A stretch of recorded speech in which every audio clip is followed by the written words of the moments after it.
Hello, I'm Sheryl McCarthy of the City University of New York. Welcome to One to One.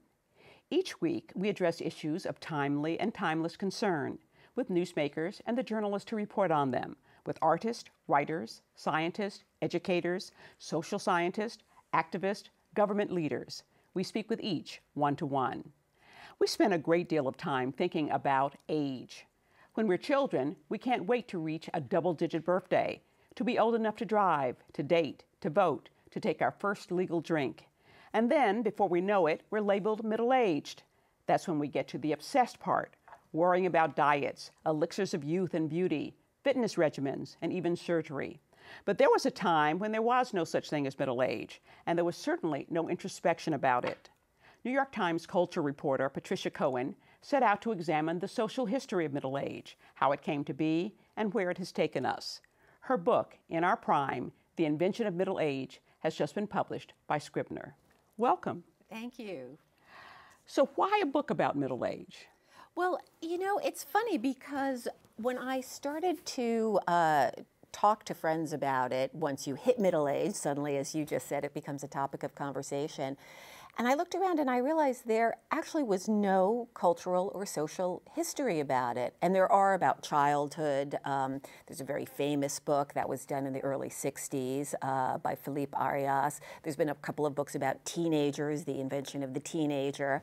And in fact, on old age, there are a ton of books. It was like every single period of the lifespan had a huge literature attached to it, except for middle age. I mean, of course, there's all these self-help books that we see in stores, but there was nothing that really approached it from a historical point of view.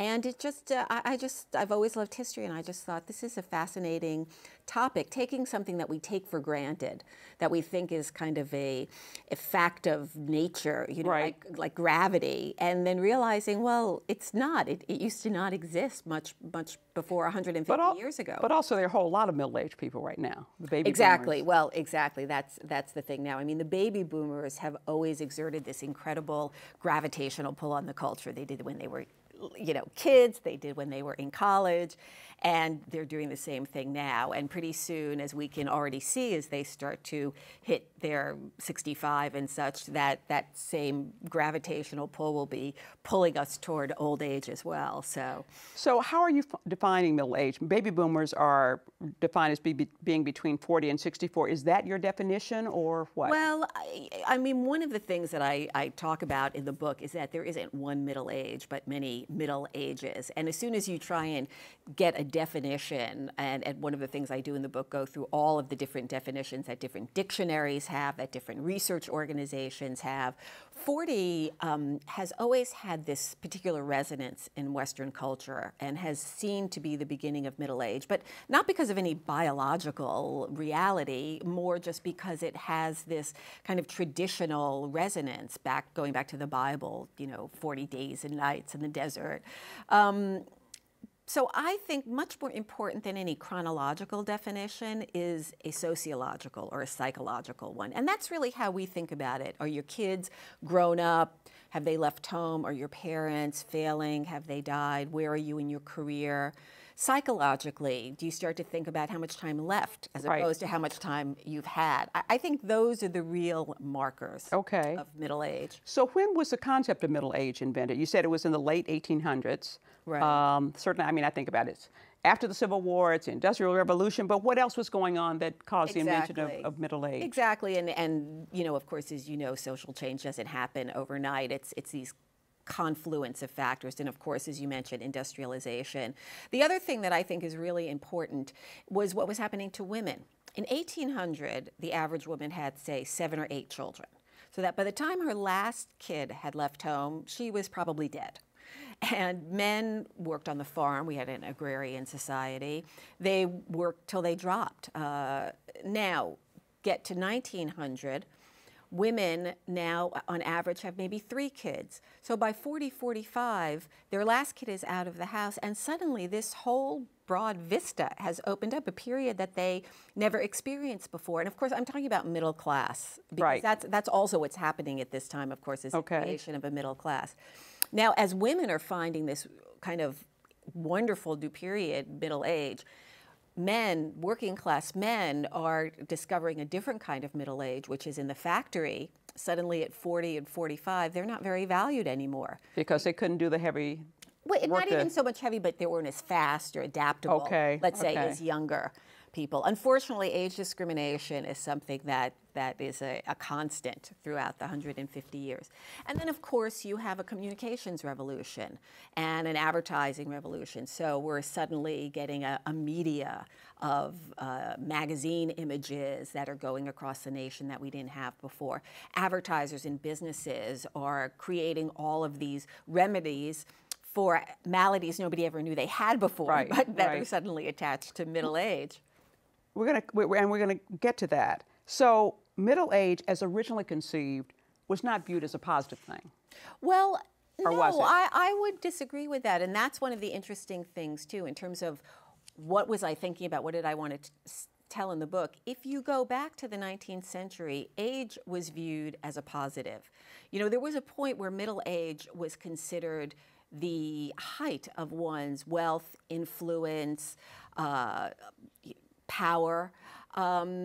Now that starts to change, but as I said, this is what is so surprising. For women, middle age actually was this flowering period, particularly between, let's say, 1890 and 1920, the progressive era when feminism, that ends, of course, with women getting the vote in 1920. You have a strong feminist movement. And it's really great for women and also for professional men, the growing middle class. Okay.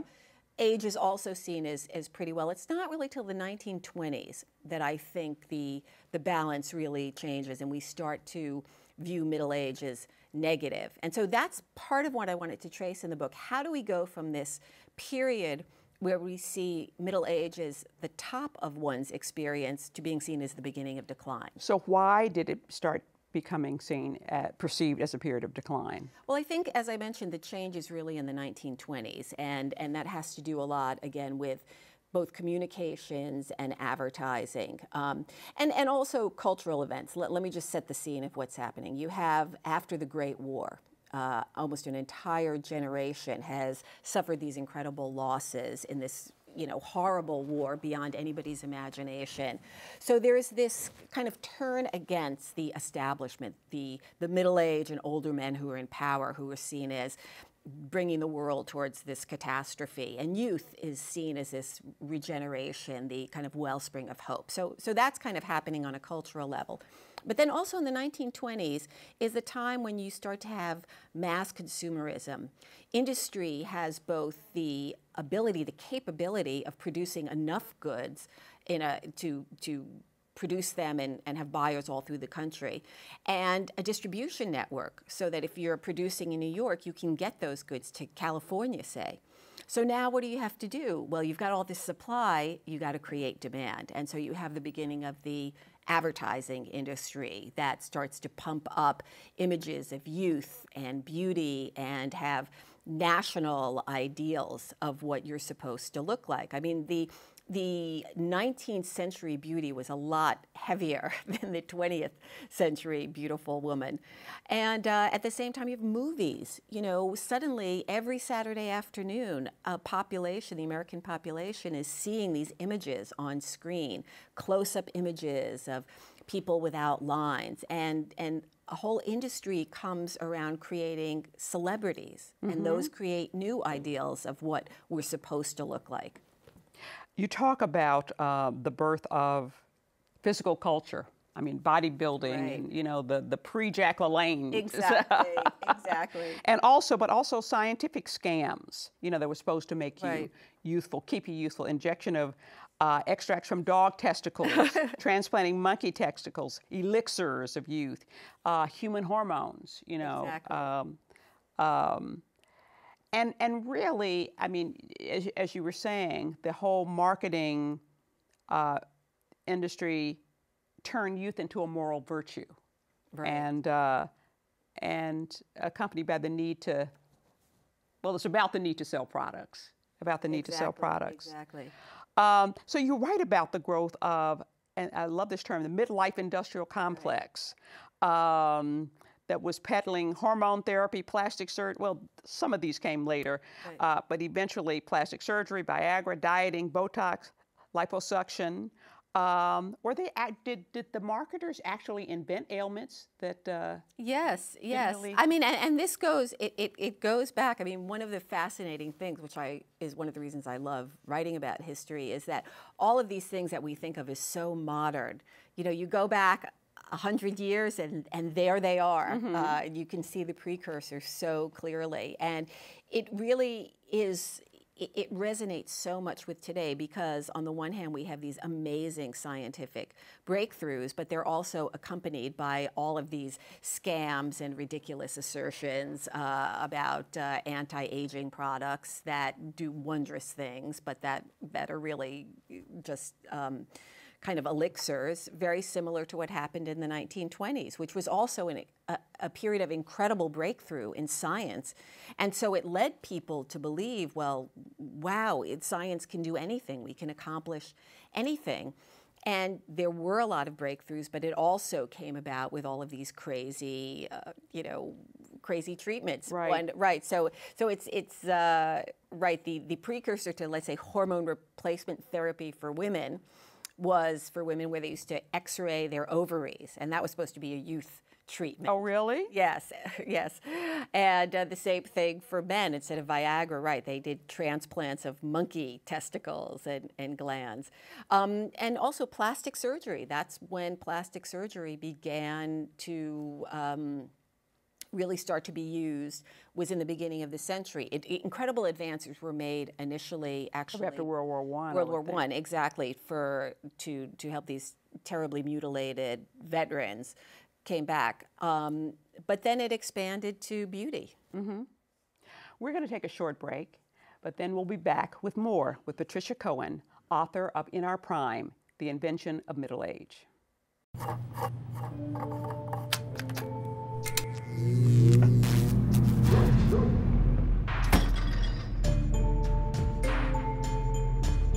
Traditional light bulbs actually generate 9 times more heat than light.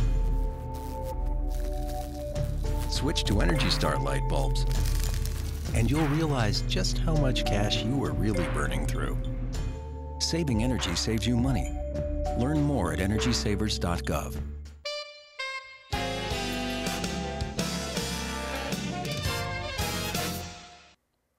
Welcome back to One to One. I'm Sheryl McCarthy of the City University of New York, and I'm talking with Patricia Cohen, author of In Our Prime, The Invention of Middle Age. It's just been published by Scribner. So, when did people start doing serious research on middle age? Was it in the 20s? Or? Well, no, actually, I mean, one of the fascinating things where you think, particularly when we think today, I mean, middle age is everywhere, but it actually was this area that no one really studied in depth. In fact, largely because of Freud's view that all human development, psychological development, basically was done by the time you were 5. So after that, you know, it was just like the long and it was all walk related off to the sex. pier. Right, exactly. right. Then that's it. But your character was totally formed. Really, there was about 20 years ago, 1989, the MacArthur Foundation started this, what I call like the Manhattan Project of midlife research. And as they said at the time that midlife was really this uncharted territory that was filled with all of these beliefs and myths like the midlife crisis and empty nest syndrome, but that nobody had actually studied. And so MacArthur funded this huge research project just on midlife, and then the National Institute for Aging took it over, and it's now sponsored by the federal government and is one of the largest surveys nationally that we have now, and is going on for years. In fact, they just got funding another $21 million to bring it 10 years into the future, right, hopefully down the road. And it's every aspect you can think of, the neurology of the brain, the physical health, you know, heart, our views on things, our social relationships, what keeps you healthy, your psychology. So what basically, this is, and is referred to as a Midas study, basically. Right, Midas, and it's still ongoing. So what basically did that study find out that was surprising or important or myth Well, it's, busting? there's at this point, I mean, the kind of heart of the Midas research is this survey. And so any scientist can really access that data. So there's probably over 300 separate studies that are based on that data. But some of the big headline news was one, there's no such thing as a midlife crisis, which I feel is one of those things that we keep reporting, but that never kind of sticks. So what I found— Now, I was sure I had one. Yeah, at right, least. exactly. But I mean, it's more like there's a series of crises, right? Well, exactly, that's it. It's, in fact, when they went back, some researchers went back to people who said they'd had midlife crises. And then they said, okay, well, what was it? When was it? It turned out most of them didn't even happen in middle age. It happened in their early 30s or even their late 20s or maybe their 60s. And when you think about it, actually the earlier crisis is much more common. That's when you're embarking on a career, you're thinking about getting married and starting a family, and all of these kind of issues of what to do with your life really come up. And which is not to say a few people don't have a midlife crisis, but it's really no different than kind of big turning points you have anytime in your life when there's a big job change or there's a death or there's some change, you have a child or a marriage or something. So that turned out really not to be true, and there's been a lot of studies that have all found the same thing. Same thing with the empty nest syndrome, which it's been hard to even trace where that started. I think it was maybe like a Ladies' Home Journal magazine article, not really based on anything.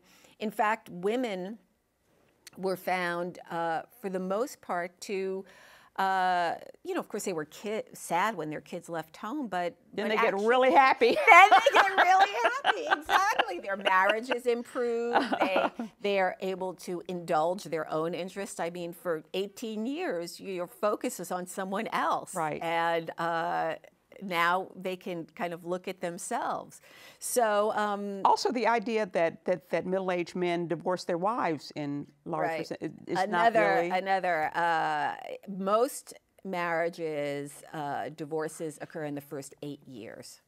And so, again, I always think of it like the phony psychic. They get 100 things wrong, and the one thing they get right is the thing that everybody remembers. So, the one or two stories we hear about in the news, maybe some rich billionaire, gets a younger wife, and that sticks in our mind. That's what reported. But that's not the majority of experience for most people. Now, I remember the impact of Gail Sheehy's book, Passages, about the different stages of life. And I think she talked about midlife crisis. I know she did. She did. She said she had one, in fact.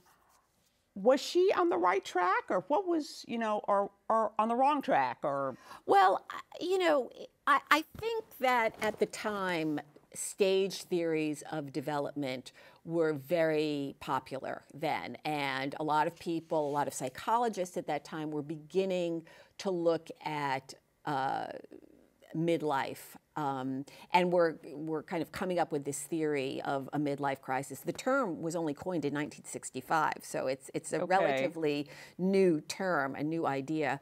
And you saw a lot of it in the culture as well. Particularly if you think about when she was writing in the beginning of the 70s, there was a kind of national malaise after Vietnam. We had been through race riots here, the oil crisis. I think that there was a kind of matching of what people were going through on a personal level with a larger cultural phenomenon. Psychologists today, I think, have really kind of moved beyond the stage theory of development. I don't think they look at it that way anymore. And the terms that they use in psychology or social science is lifespan or life course theory. And it's just a different way of looking at human development, much more as a whole. I mean, if you think about it, you've got this uninterrupted stream of life, right? So we pick 18 is the time you can vote, 21 is the time you can drink, 65 is when you retire, 35 you're old enough to be president. I mean, all of those are just kind of conventions that really can change. And in fact, retirement age is changing.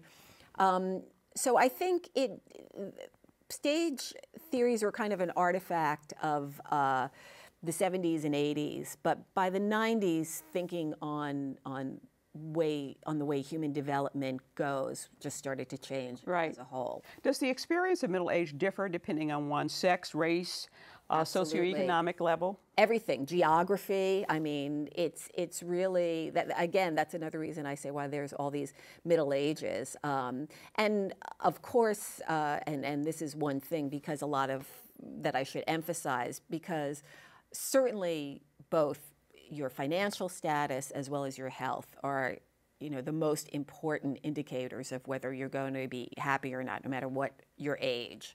And those things make a huge difference as you get older. But men, for instance, think middle age begins and ends earlier than women do.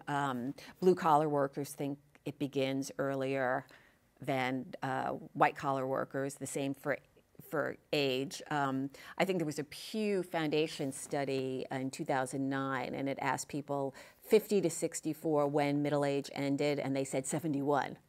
So it really, I think of middle age as, I say it's something younger people never want to enter and older people never want to leave once they're in there. One interesting thing you mentioned was that while, if you look at African Americans, for instance, while certainly in old age, they have a lot more problems in certain areas than whites or others. I mean, in terms of health problems and poor health care and poverty, I guess.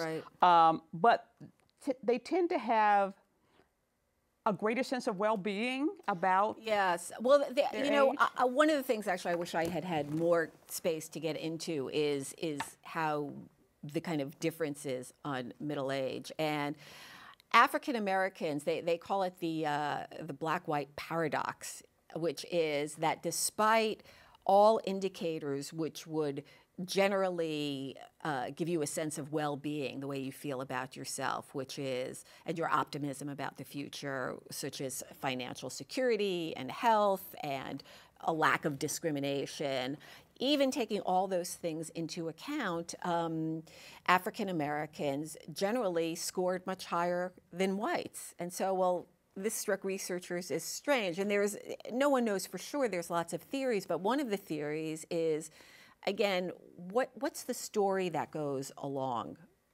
with that? And one is, well, is a kind of through suffering you prevail, so that there is a narrative of survival and triumphing through adversity that is very, enriching for people. And actually, that's one of the ways I would define middle age. It's a story we tell about ourselves. It's a narrative to make an understanding of our lives. And the other thing that I was just going to add about African Americans, which I found fascinating, and this was a group that kind of came of middle age in the 90s and the 80s, where they really did not use middle age. That was just a term that researchers found. This was in poor communities in Harlem, and they looked at another group in Boston. It was just something that didn't really have that much relevance. One of the reasons was because grandmothers were taking care of, this was after or during the kind of crack epidemic. Taking care of their grandchildren. Taking care of their grandchildren. So that kind of passing on to a different stage of life, they didn't really experience so much. So again, that's the sociological definition of middle age, showing how strongly that operated, that they didn't really think of themselves as middle age because of that. It's interesting that even though the research has shown that middle age is a lot better than we used to think it was, there's still a tendency for marketers to focus on the youth market, to devalue middle-aged consumers. Absolutely. Whether it's television and movies targeting programs to young people, clothing designers who target the skinny youth market, newspapers that are scaling back on their paper editions and moving more and more to the internet because that's where the 20 and 30-somethings like to get their news. Whenever I go into a clothing store and the only remaining dresses on the rack are size 2 and 4, I always want to say, you could make a lot more money if you would order more 12s and 14s, you know? And so it's really not a correct marketing strategy, is it? No, I mean, and I write a lot about this in the book. I mean, it's interesting. Recently, I actually moderated this panel with the cast of The Good Wife, which is this one of my favorite shows on CBS. And it was a sold-out event, and that show resonated so much with women, not only middle-aged women, but particularly middle-aged women, because it has characters in middle age, some who are single but who are not bitter and twisted, and who are, lead these fulfilled lives and happy. And it's so unusual to see that on television that it was really great. And I mean, movies, forget it. If you came down from another planet and saw movies, you would think that women on Earth die out after at age 30. Yeah, 35. That's it. Really interesting. I wish we could continue the conversation, but we're out of time. It's all very interesting, and you can continue the conversation with Patty by reading her book. I want to thank her for joining us. In Our Prime, The Invention of Middle Age has just been published by Scribner for the City University of New York and 1-to-1. I'm Sheryl McCarthy.